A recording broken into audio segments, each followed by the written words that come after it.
What's up, guys? Episode 9 of Hoop Industry here from Run the Show in Twinsburg, Ohio. A lot to get into as we get back to the show again for the first time in a couple weeks. Big stuff happening downtown Cleveland the other night with LeBron James in town with the Lakers. Is it his final game? What kind of response did he receive? What kind of environment was it? We'll get into that.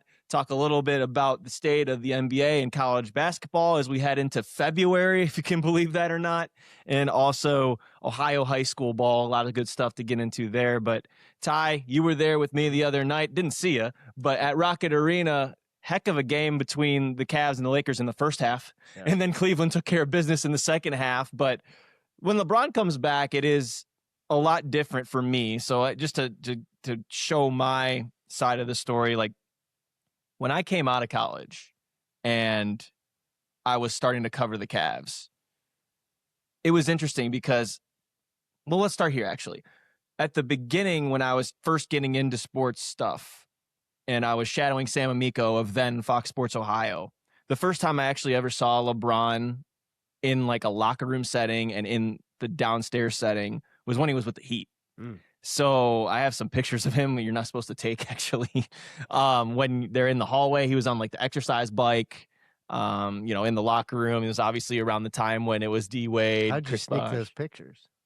I was but a young, just firing from the hip, shadowing intern with my NV2 and just, or my Samsung Rogue. I can't remember what it was. But anyways, that was the first time I saw him. And then after school, when I actually got into the building and started to cover the Cavs, that was interesting because that was when K-Love came into town. You had Kyrie, who was already there, and you had, all the guys that eventually made it into there, like JR and Champ, and, Tristan was around, and RJ, I think I said, if I didn't say that, but just basically I was growing up as he was getting into his prime in my field. So like when he comes back, it's just like I don't have any good sense of time because it's like 10 years went like that.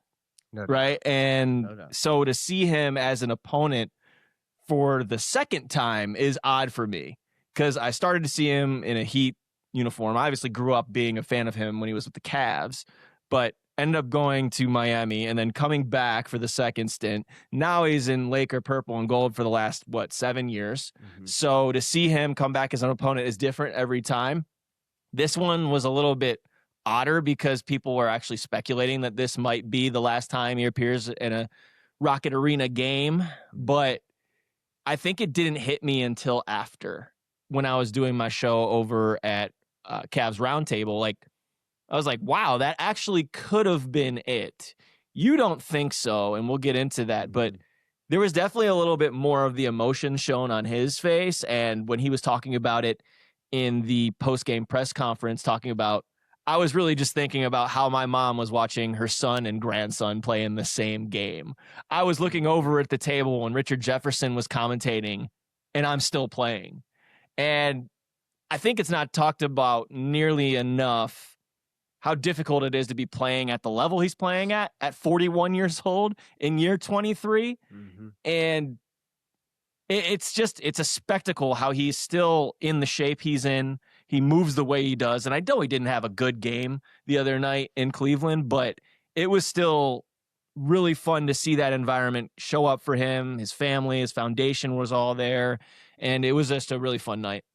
No, I agree. And it's to your point. I remember I was in 6th grade. I'll take even a step further back. I remember watching him in high school at the state tournament, going down to Columbus with my dad and watching him play in high school and all 4 years really. And so, I have those memories. And then I remember being in 6th grade, his senior year of high school, and the McDonald's All-American game was in Cleveland at the Gund Arena.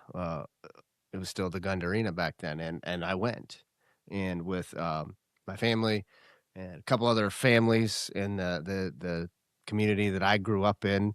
Our one family friend is actually McDonald's franchisee. Jerry Lewis, and so good family friend of ours. So, naturally, being a McDonald's guy, and I think he was able to get us all tickets, and so we all went up. I just remember, vividly still, and that was in 2003, March of 2003.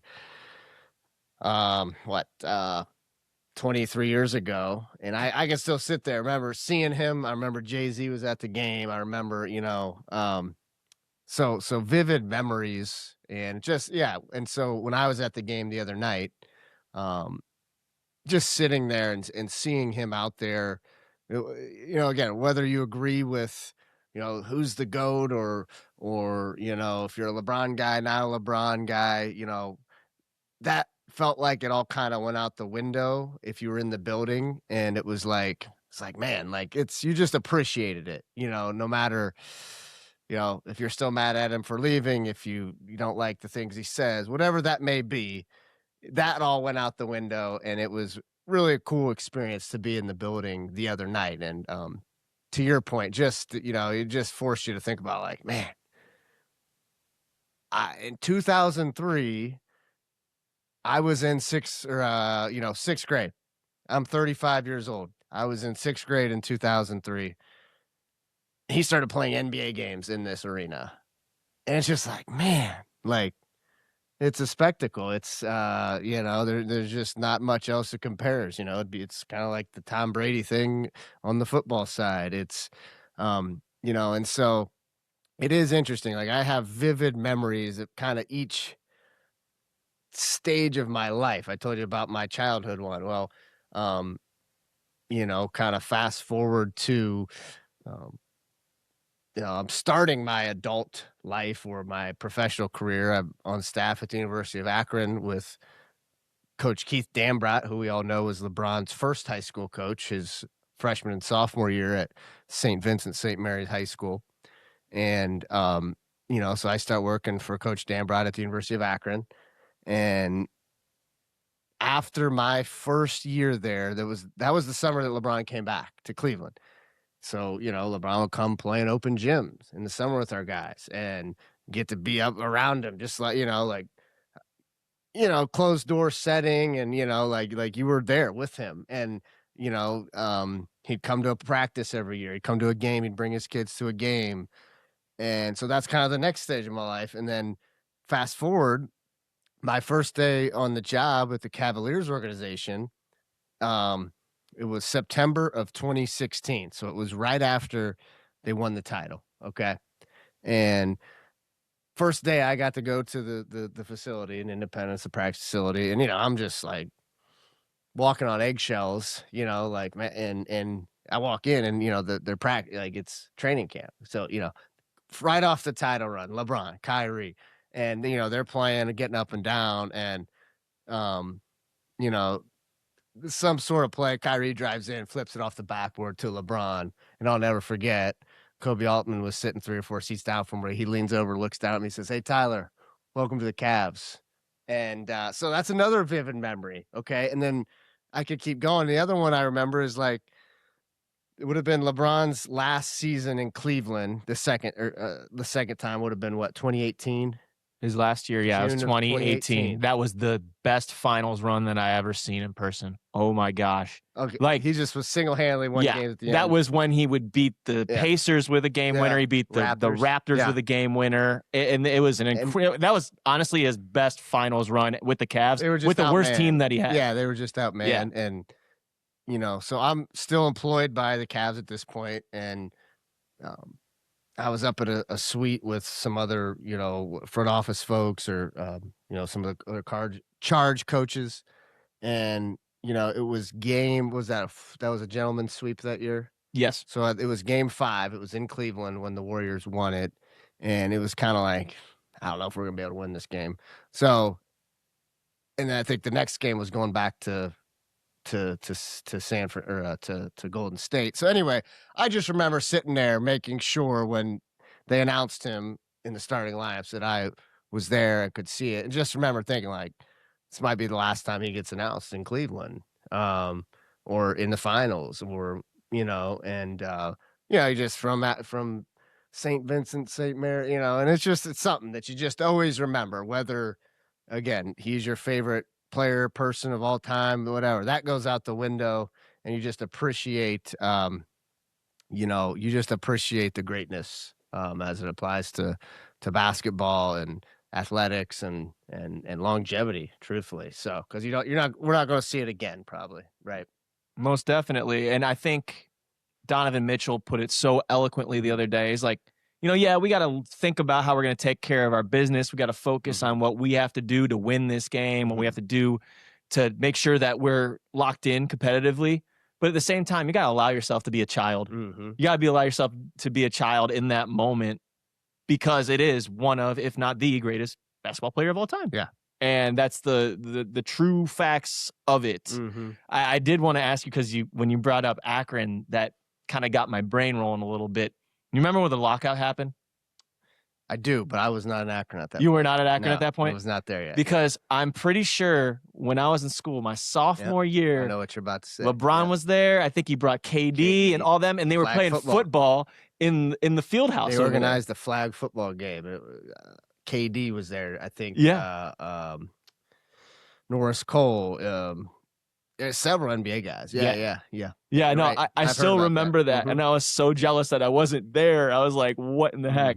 Yep. But I think it's cool for us, though, because you start out, you're a fan. You're a kid. Yeah. You're a kid. You, like you said, you're in sixth grade. I'm probably in fifth grade. Couldn't have been more of a fan. Something like that. Huge fans. Yeah. And then as you grow up, you end up being in the same circle. You end up being in the same environment. We'll put it this way. Somebody is I always put it this way.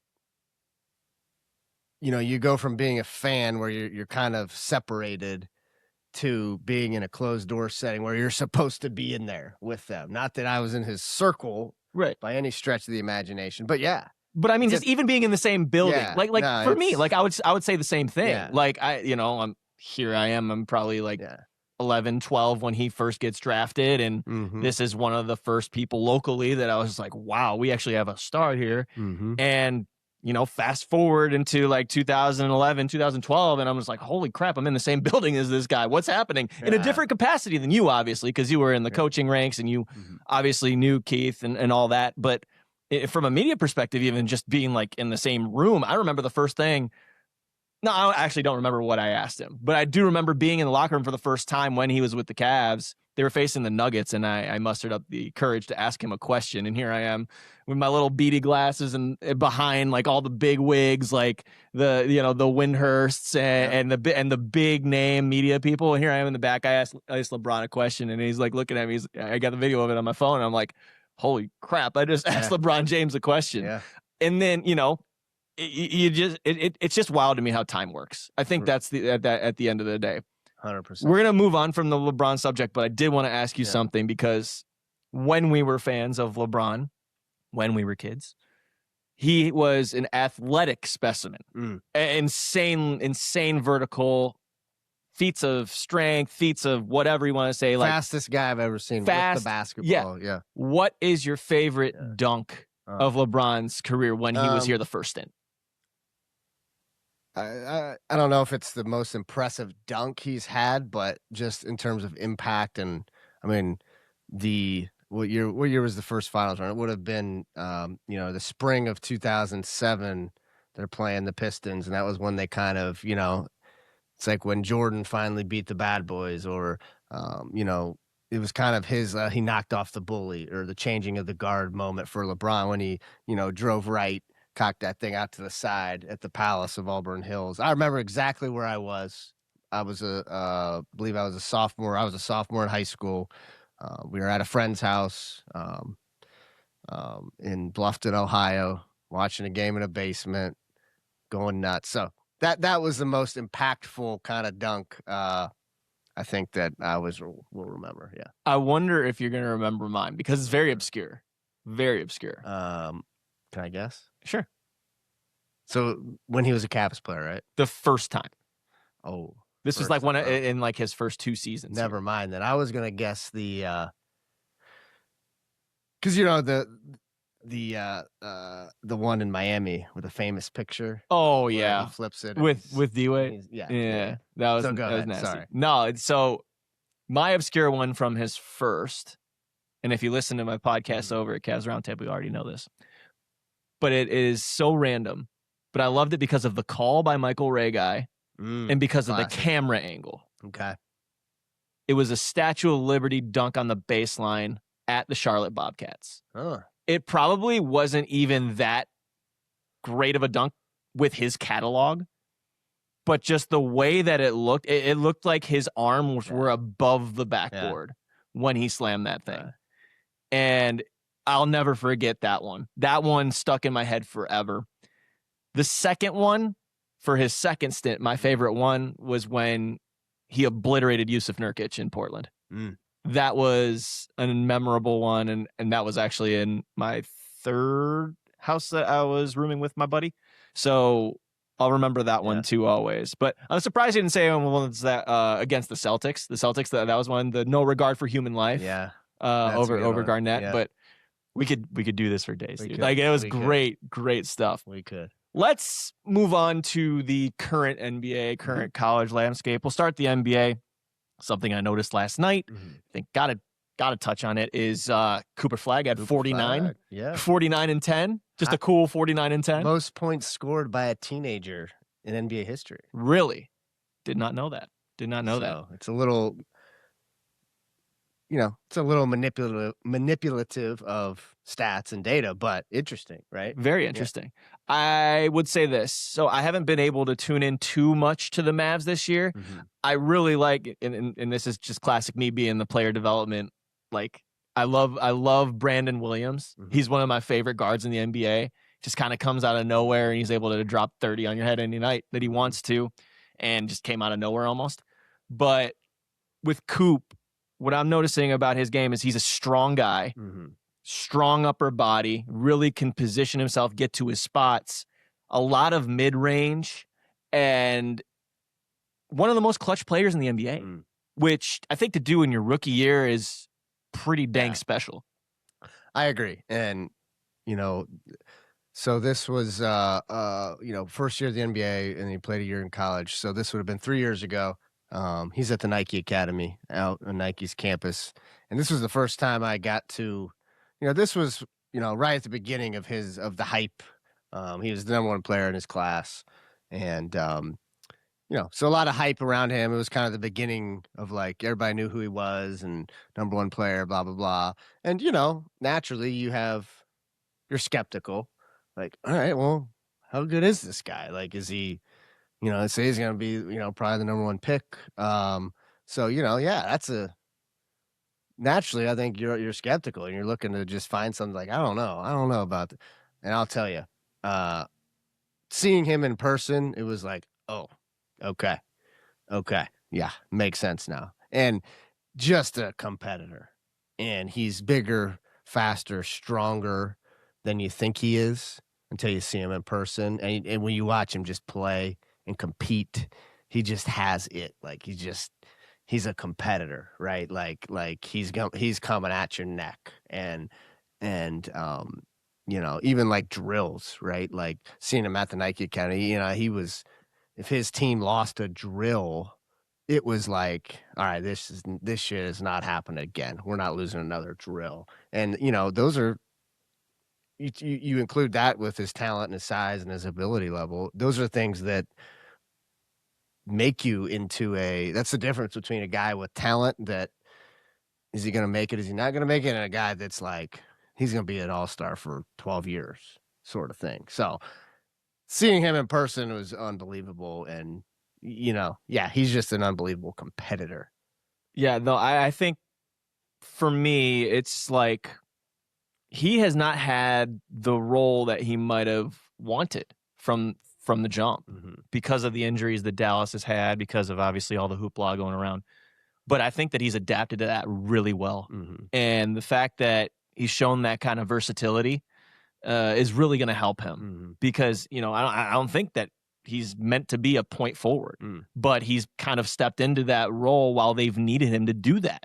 Yeah. And how beneficial can that be for you down the line, though? Like, say, like, something happens in the playoffs 2 years, 3 years from now, and you need someone to do that in a pinch. Like, I think that's pretty, advantageous for him. I agree. No, totally agree. And it's just who he is. He's a basketball player, He's not an athlete. He's not a 3-and-D. He's not he's a basketball player. He can figure it out and be effective, I think, in most places on the court. Yeah. No, I agree with that. Anybody in the league or any teams in the league that are piquing your interest right now? I know that. So for those who haven't listened yet, I do cover the Cavs. I've been covering the Cavs for a long time. They're about to head out onto the West Coast. I have to shout out Jalen Tyson. Right? Yeah. Like that's one that I have to shout out. The way that he's stepped up as a secondary playmaker, the way that he's shown his 3-point percentage bump. He's playing almost 20 more minutes a game. This is like an unprecedented type of leap because he wasn't even in the rotation last year. The guys are joking that this is like his rookie season because he hasn't played that much until this year, where he's gone from 20th overall pick, who was barely even scratching the surface last year, and now it's just taken off. And, you think about the 39-point game in Philly, that really was the breakout. But to me, 26-6 against the Lakers, and I know they don't play the best of defense, but he only turned the ball over once. And the thing that the Cleveland's had a bit of trouble with since Darius Garland's gone down is giving it away.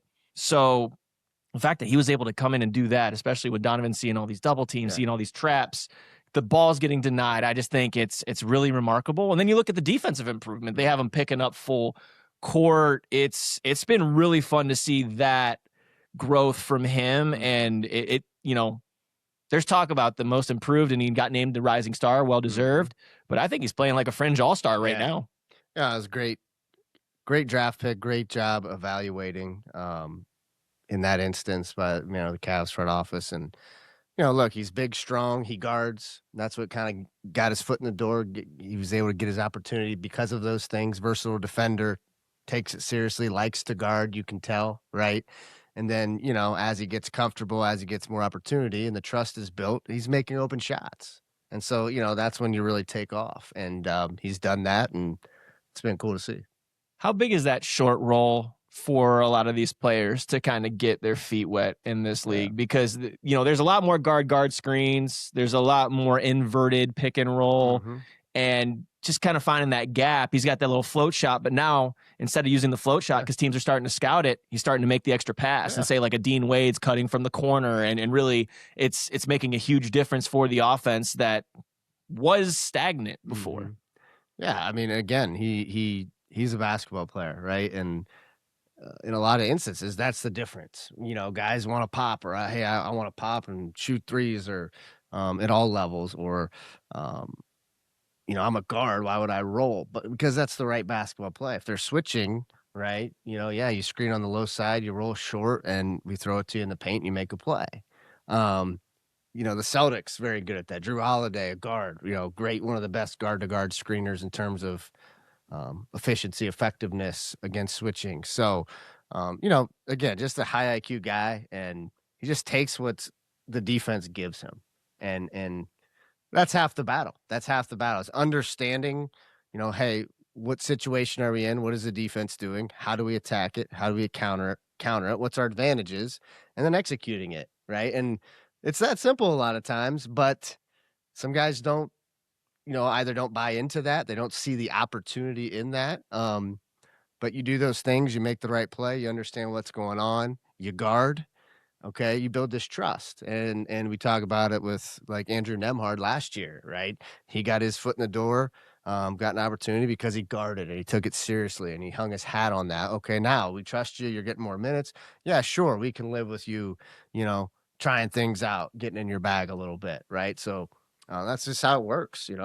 We don't have time to talk about all 30 teams in the NBA, but I would be remiss to not shout out the Denver Nuggets for the job that they've done without Nikola Jokic for the last month. It's been a joy to watch Peyton Watson's just absolute leap I can't even describe like what kind of position he plays, because he's just, like you said, he's a basketball player. All these guys are basketball players. They're very versatile, but he's shown a bag, and it's just kind of like what they were waiting for at UCLA all those years ago. And you're seeing that just sprout right now over in Denver. That's been really fun. OKC was in town a couple weeks ago. Man, are they a machine? I know that they've, had some injury issues. They missed AJ Mitchell's one of the better players too. That's in the most improved player conversations. One more thing on the Cavs though, now that I think about it, and this is coming to my head. Mm-hmm. You've worked with Dean before. Dean, I don't think Dean nearly gets enough love for what he does, because he does I don't want to say he does the dirty work, but he kind of does do the dirty work. Very low usage player. That's not an easy role to play in the league. He's got so much defensive versatility, defensive ground covered. I want to say like he's got a very unique frame where he can really guard 1 through 4, 1 through 5. And you've worked with him hands-on before with the Charge and obviously in the building. I just love the perspective on Dean from you, because he was huge the other night. And I think when he plays well and he's in that starting lineup, the record shows for itself, and he is like paramount to what Cleveland's doing. Yeah, he's a big plus-minus guy, and it's because of his versatility. And not, like last year throughout most of the NBA season, he was the most efficient. He led the league. He was the most efficient defender in some regard. I don't know if it was pick and roll defense, which is obviously a big deal in the NBA with how pick and roll heavy it is. But nonetheless, the most efficient, or one of the most efficient and effective defenders in the league in terms of, okay, he's involved in this action, he's involved in this pick and roll. What is the result in terms of, points per possession? So, like the numbers don't lie, and that's why he keeps hanging around and, getting contracts and extensions and et cetera, et cetera. But yeah, he's versatile, right? He can move well enough to switch on to guards. He's strong enough and big enough to, to switch on to bigs. He is very effective, whether it's switching, whether he's dropping, he's in a drop, whether he has to show, whatever that may be. He's very effective doing it all, which is kind of rare. And then you add on top of it, he's a good rebounder, right? And so we were coaching him in the G League. He actually played the 5 a lot for us. Now, naturally in the G League, it's a smaller game and you have small ball lineups, but he was like our best rebounder, and his rebounding percentages were so high. And I believe those are still, he still follows suit with that with the Cavs. But, and that's where young players like make your open shots, but do all this stuff. That's where the opportunity is. Be a versatile defender and rebound. And you brought it up. You don't have to be a high usage guy. Dean's made what, $30-40 million being a low usage guy, because that's where the opportunity is. They have their Donovan Mitchell, right? They have Darius Garland, who's going to have the ball in his hands. So he's owned that role, and it's paid off for him, literally. Yeah, no doubt. Do you think he's a pop guy, right? Like he's a pick and pop guy, more or less than a roller, right? I think naturally, but he understands, given he's also a good cutter. Yeah, given the situation, you have to do both. Take what they give you. But again, he's great he can play without the basketball and can create an advantage and take advantage of the defense's coverages without the basketball. Great cutter, right? Can play in the short roll, can pop and make a shot or get to that next action, whether it's a second or third side dribble handoff, all those things. He's just very effective and versatile. They need him to stay healthy. And the Eastern Conference, by the way, is bunched up like crazy from like 2 to 7. So pay attention to that. Get crazy. The West is very much so, and I wouldn't say up for grabs, but very competitive as well. A lot of fun teams out that way. I love the way the Phoenix plays. Love the way that the Trailblazers have found their way. So we'll be keeping an eye on that for the rest of the season for sure. Akron-Kent is happening actually like hours after we record this podcast. So we will not know the result probably by the time that this podcast comes out. 4-hour tip starts in 4 hours. I was going to say, man, it's always fun to get that game together. Nothing like, I don't know. Do we still have the wagon wheel in basketball too? Like, but it's. Do they still do that? I don't know. I don't know. I have no idea. But I'm not overly concerned about that wheel. But I've got so much apparel for Akron Kent, and it's crazy because you got to be impartial, and we've heard some good things about Delrico Gillespie over there on the other side. So you want to see like good play from that. But we've got our guy TJ in there. We've got a ton of guys we're pulling for Coach Halligan. Pete, Zach Halligan, exactly. So. It's hard to remain impartial though when you go to the school. So it's going to be a fun one, I think, and they'll run it back later on, of course. Yeah. But it's there's nothing like a Kent Akron game, to be honest, especially when you're on the road as a fan too. I have good memories of going to the MAC Center, as I call it, and then the Jar for sure. But since you were in the trenches, I'm going to ask you for your favorite Akron Kent story. Oh, great question. It's hard to choose. If you got multiple, share them all. Every Akron Kent game is its own adventure. They're awesome. I think it's one of the best just historical rivalries in the country when it comes to college basketball. I mean, you're 10 miles from each other. Both programs have a ton of history in terms of success and people that have come from those programs. Like, if you go back and look at like the Kent Elite Eight run and some of the names that were part of that team, and the head coach, but assistant coaches, players. You got a guy that was on that team that was in the NFL Hall of Fame. Akron, you got Bob Huggins and Keith Dambrot and John Gross and some of the best coaching in the country. I mean, look at the two guys right now. Like Rob Senderoff, you could throw 8 guys out there and he'd figure out a way to win, 22, 23 games every year. And he just figures it out every single year. And his teams are tough. They're gritty. And then you go to John Gross, and it's no secret to the success he's had, not only at Akron, but he took the Ohio Bobcats to Sweet 16. Sweet 16, they played against UNC in 2012. So if you're a basketball fan, and especially in Ohio or Northeast Ohio, and you haven't been to an Akron Kent game, you need to go. The atmosphere is electric. It's high level basketball, high level coaching. It's awesome. So my favorite. You know what? It's interesting. I really don't have one that sticks out. I think my first year I was there, we split. We lost the first one to them at home, close game. Guy banked in a 3 with a couple seconds to go. Heartbreaker. We beat him at home pretty handily. The second year we had a young team. Man. I don't remember that year, but I will say this.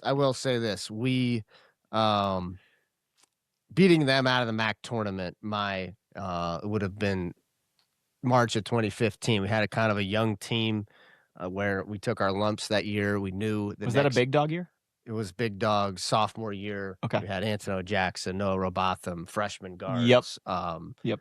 Young team. We kind of knew the next year we were going to be really good, and then really, they were really good for 2 more years after that, and I think won 28 games the one year. But so beating, kind of taking our lumps that year, and we did get hot, and we actually had to host. That was back when, I don't know, we were like the 8th seed. We had to host a home game in the MAC tournament, beat them. We beat somebody earlier in the week up in Cleveland. We play Kent in the next round, upset them, and then. We did get beat by Buffalo when Bobby Hurley was still the head coach, but so kind of being somewhat of an underdog and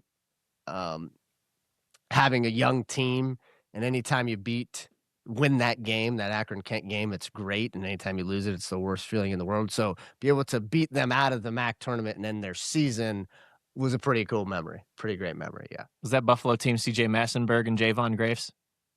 No. This would have been, who was on the because they had some guys that actually. This was before those guys. Okay, and I can picture the guys. Javon McCray. Okay, Yes, Javon McCray, the one guard that went with Coach Hurley to Arizona State. That's right. Shannon, what was his name? Good guard. Guard. So anyway, it was that team. No, I was just. It was the year before Nate Oates took over as head coach. Okay. At Buffalo. Yeah. Okay. Yeah. Gotcha. Yeah. No, I was. See, I love hearing these names because I was just like, because you're just bringing up those Zips names too. I was just like, wow, I completely, like you said, I lose track of time with that stuff too. So my favorite memory, honestly, was the first ever MAC tournament game that I went to. MAC championship game that I went to was when Akron beat Kent. Nikola Satanovich raised arm in the sky. Steve, I think that was Steve was on that team. Brett McClanahan. Yep. Yeah, good team. Good team. Good I think team. were the McKnight? No, Brett McKnight was on that team, wasn't he? Was it Brett? I wasn't around for those days, but remember. I'm pretty sure they both were. Right? Yeah, think so. Yeah, think so. But there's some old photos on that. Quick MAC update. Miami's still undefeated. They beat UMass the other night. Shout out to them because they're still rolling. They didn't have Scal that game. Luke Scaljak was out sick, and I'm sure that he was sick to his stomach that he couldn't play that. But Ian Elmer stepping up, Peter Suter, Brant Byers. They've got a squad, man. Yeah. So this should be really fun to follow along. Also had no idea that Frank Martin was the head coach at UMass. And I immediately went back to thinking about Jacob Pullen in Kansas State way back when, actually around the time that we were just talking about with that Kent Akron game. So that's a quick MAC update. Other stuff in college basketball. Arizona, I'm pretty sure, is still undefeated. Tough team, man. Holy crap. Koa Pete, obviously the standout on that squad. Speaking of college basketball, and this kind of have to go into our last subject of the show, wanted to talk a little bit about kind of the youth basketball stuff with you. And it was, first you wanted to mention some stuff locally. Garfield Heights playing Lewis, that, and also McDonald's All-American stuff coming around. So I'll give you the floor on that. Yeah, no, some really cool things going on locally. Northeast Ohio, you had by high demand of the people, Luis playing Garfield. Luis won that game. Tons of good players in that game with Dylan Ziegler at Luis, obviously Marcus Johnson at Garfield. So really cool to see that game happen and just the atmosphere and the community support. McDonald's All-American nominees were released yesterday.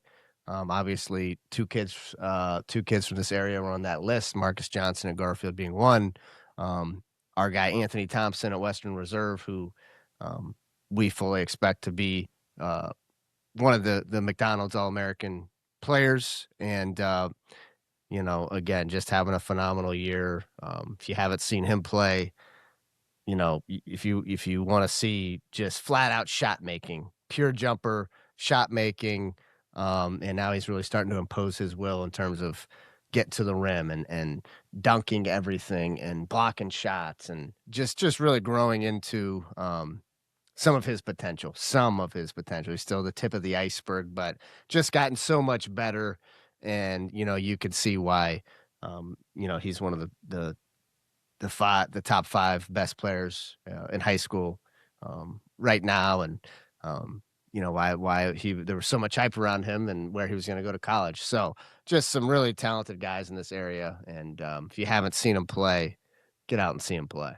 When you say tip of the iceberg with potential with Ant, what do you think is that iceberg tip? He's only 17 years old still. And you just don't see guys at all levels be able to, his shot making is just rare. And that now you add the fact that he's gotten stronger and he's continuing to develop his personality on the court. And again, he's 17, right? And he's starting to impose his will and be able to get to the cup whenever he wants. And his pass,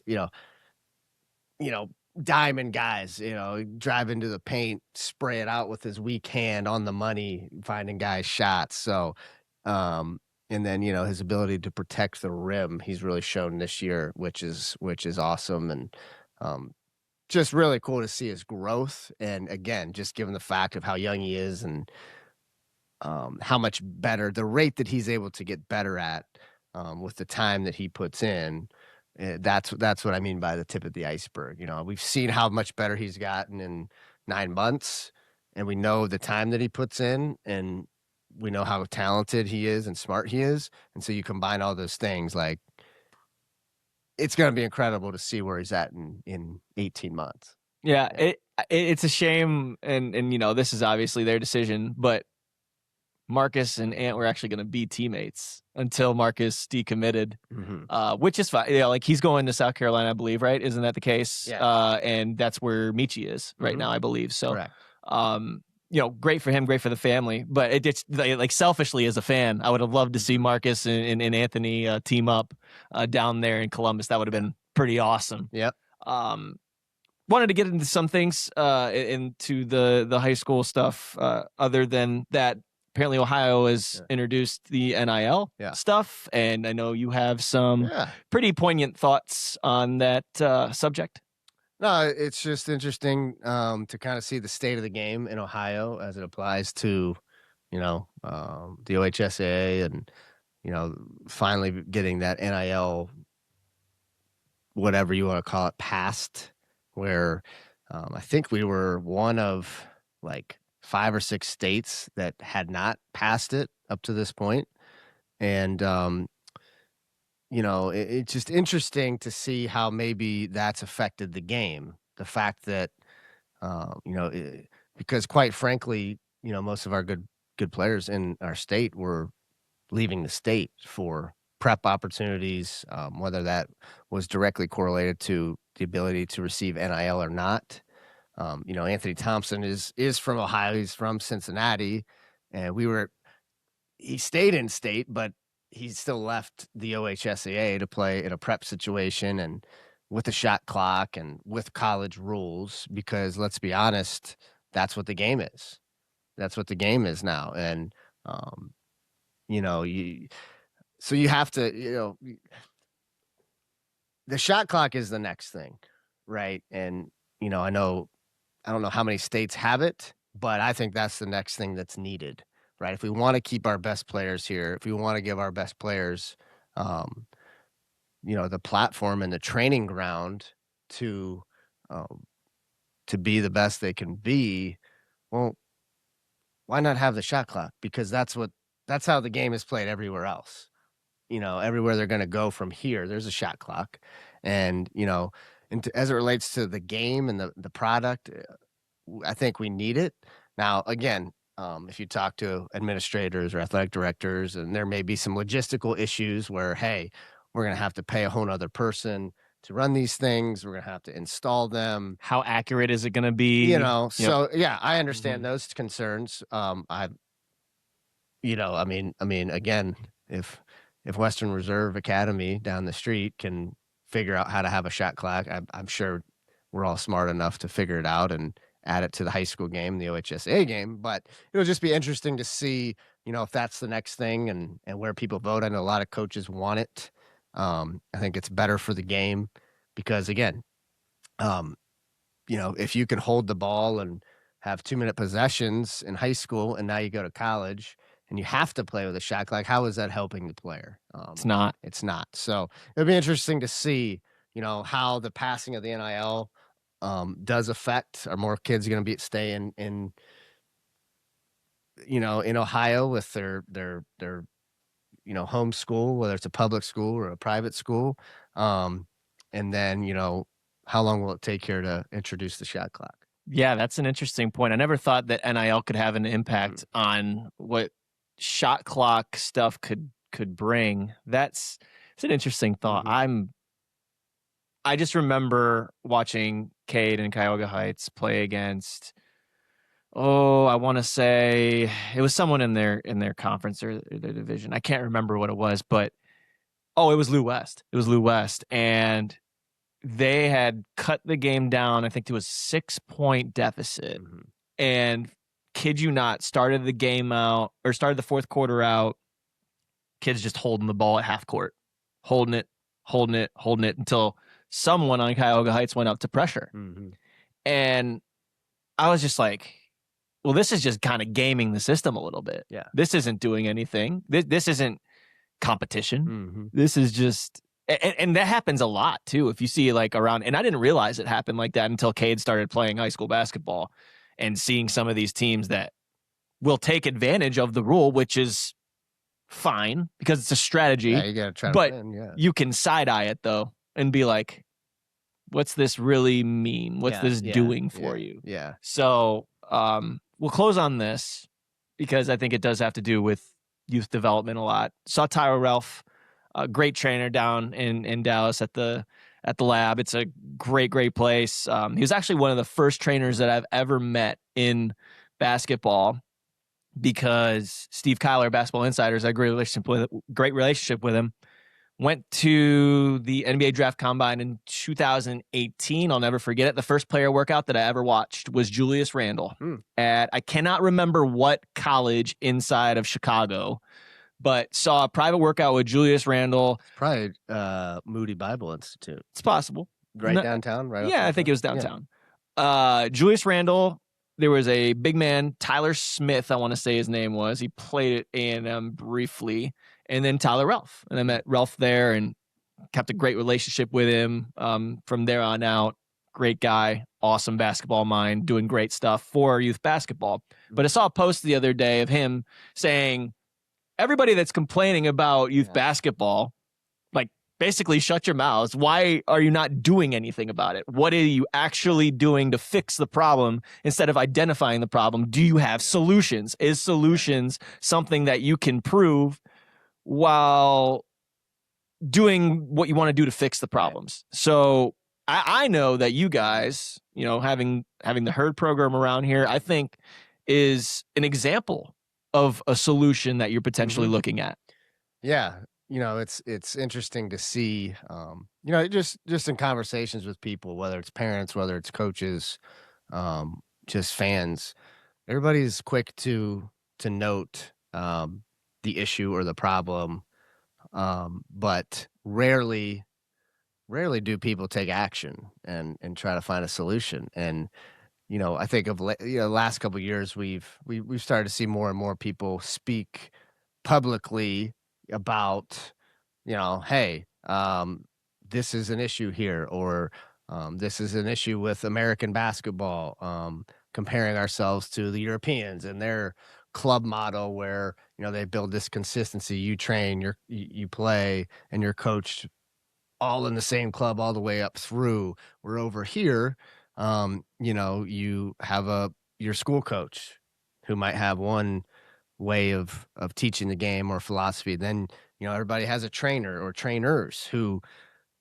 quite frankly, all probably have different ways of teaching the game, different philosophies. And then you have an AAU coach. There's no way all of those three are aligned. In fact, I know they're not aligned.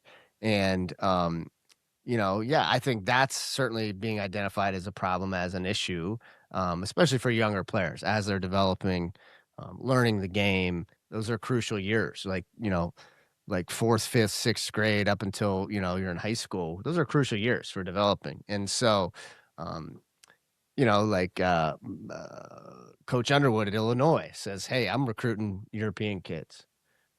I'm recruiting, you know, I'm going after those kids because they're fundamentally sound. They know spacing, they know timing, they know concepts, they understand coverages. Now, not all of them, right? We've worked with international guys that show up and they don't know anything either, and they're raw. So yeah, you know, we're proud that. So I really liked what Tyler Ralph kind of came out and said. It's like, hey, you know, if you're gonna be outspoken and kind of publicly speak about some of the issues or problems in youth sports or youth basketball, that's great. But like, we need more people to find solutions. And you know, we're proud that we certainly feel like and are confident in what we're doing is a solution. And it's consistency. We're not training to get better at training. We're training to get better at playing basketball, because that's the goal. And we're instilling, read and reacting into our training. We're instilling decision making and basketball concepts, basketball actions and spacing and terminology. You come in here and train with us. We do what's called a daily dose every day, where we have quick film work that before you start your workout, just introducing, concepts, whether it's, hey, playing off the catch or playing on 2 feet in the paint, continually just building that curriculum up, instead of just, all right, well, let's get busy. Let's set the cones up. Let's do an obstacle course here. Just trying to be very purposeful. And then taking it a step further, we're launching our Herd Basketball Club, which, kind of takes all those things I just explained, beefs them up, hyper focused on all those things. We can take their game clips. So it's basically combining everything with AAU. And we have a couple AAU teams where, your skills, your player development as an individual, we check that box. The team aspect, where you're really being coached by one of our coaches and understanding, hey, this is what a college practice might feel like. This is what breakdowns are and how we work on getting better at pick and roll defense. And then utilizing film, right? We're not just, hey, here's your film, watch your games. No, teaching kids how to watch film, how to identify and organize their film to really use it to get better as a resource instead of just mindlessly watching it and say, oh, that was a bad shot, or, oh, got to follow through on that one. No, like, hey, you should be in the corner here. If you're in the corner, right, that forces your guy to have to tag in. He's got more distance to cover. That's what allows you to be open for your shot. But if you're 2 feet up and you're creeping up towards the wing, right, he doesn't have to go that far. He can guard the tag and get back to you. Those are the things that add up in those mental reps. And so we're just combining the holistic view of everything, player development, more practices than games, right? The game to practice ratio is one of those issues, I think, with our American basketball system. And so, we're proud and with Run the Show and everything that we're doing to be part of what we believe the solution is, to address some of those development issues or red flags, if you will. He said it best. We're getting close here to February. Pretty crazy that March Madness is like only a month away. I'm so psyched for that. Yeah. And I wanted to apologize too. We never shouted out Naquan for the job that he did in that game in Cavs Lakers, because you see him, he's guarding LeBron. He's got Luka Doncic in just jail at half court. That was one of the funniest things that I watched, because Luka was just like, get off me. And Naquan's like, nope. He's like, he defects it the first time, gets Luka out over into close to the sideline at half court, and then pokes it away again, and then goes the full distance, slams it down, and then walks into the 5th row with the basketball. I mean, he just keeps getting better. Yeah, he does. And, the thing that I love about Naquan is, man, he competes. He's not scared, and he doesn't care who you are. He doesn't care if you're LeBron. He doesn't care if you're Luka, right? He's going to compete. He's going to come after you, and he's starting to become kind of a fan favorite in Cleveland, and kind of this doing the dirty work, man, guarding, rebounding, blocking shots, putting his body out on the line.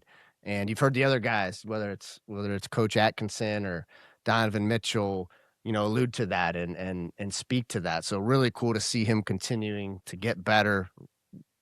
Love watching him, love his story, and just hope he keeps it rolling here. Getting better defending without fouling now. Correct. He's doing better at that, keeping a little bit less hands, but still keeping that aggressiveness and that pressure. But had to sneak that in there before we got out of here, because Quan's doing a heck of a job. Great job. But thank you guys so much for tuning in to episode 9. We'll be back with another one probably in a week or two. Enjoy the MAC basketball. It's going to be a really fun way to close out the college basketball year, especially the NBA as well, as the Cavs start to get rolling here on their West Coast trip and everything else around hoops. We'll catch you on the next episode.